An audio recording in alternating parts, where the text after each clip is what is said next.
BSP प्रमुख मायावती ने कांग्रेस के साथ गठबंधन की अटकलों पर विराम लगा दिया है।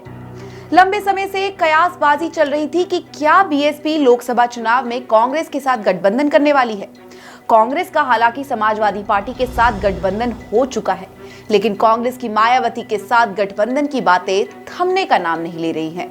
मायावती ने एक बार फिर ऐलान किया है कि वो अकेले ही लोकसभा चुनाव लड़ेंगी।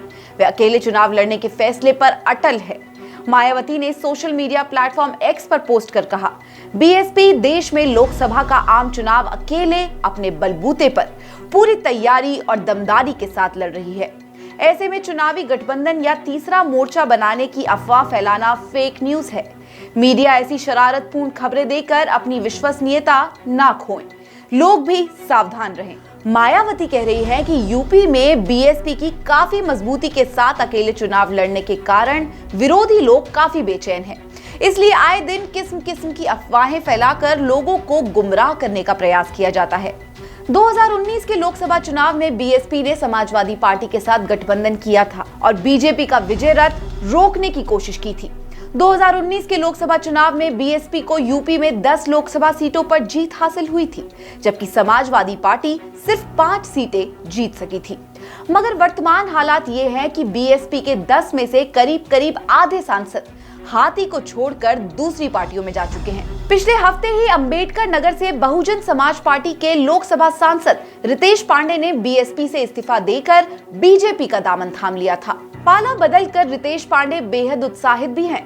बाकी बचे सांसदों और नेताओं की मायावती और बीएसपी के प्रति निष्ठा सवालों के घेरे में है। मायावती अकेले चुनाव लड़कर आने वाले लोकसभा चुनाव में क्या कर पाएंगी, इसको लेकर सभी के मन में संदेह है, क्योंकि लोकसभा चुनाव से पहले बहुजन समाज पार्टी को पूर्वांचल में झटका लग चुका है। पूर्वांचल जो कि कभी बीएसपी का गढ़ माना जाता था, अब वहां उसके पास चुनाव लड़ने लायक नेता ही नहीं बचे हैं। जौनपुर से बीएसपी के सांसद श्याम सिंह यादव कांग्रेस में शामिल हो सकते हैं।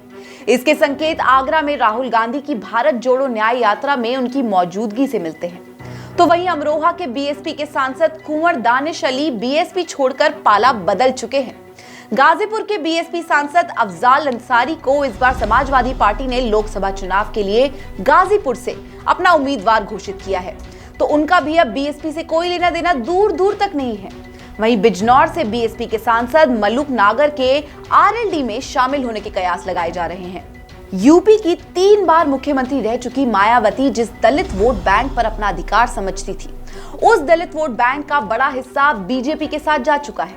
मुफ्त राशन और योगी मोदी की कल्याणकारी योजनाओं का लाभ दलितों को मिल रहा है। मायावती के पास इसका कोई काट नहीं है। फिर ये वोट बैंक बीएसपी के साथ भला क्यों रहेगा? मायावती की पार्टी बीएसपी का कमजोर होना सबसे ज्यादा बीजेपी के लिए फायदेमंद हो सकता है। कयास तो ये भी है कि मायावती अपने खिलाफ आय से अधिक संपत्ति का केस फिर से खुलने से डर रही हैं। इसलिए वो किसी गठबंधन में जाने की बजाय एकला चलो की राह अपना रही है। चुनाव में बीएसपी अकेले लड़कर कैसा प्रदर्शन करती है, इस पर हमारी नजर बनी रहेगी। उत्तर प्रदेश की हर खबर से अपडेट रहने के लिए श्रेष्ठ यूपी को करें सब्सक्राइब, बेल आइकन दबाएं और देखते रहें श्रेष्ठ यूपी।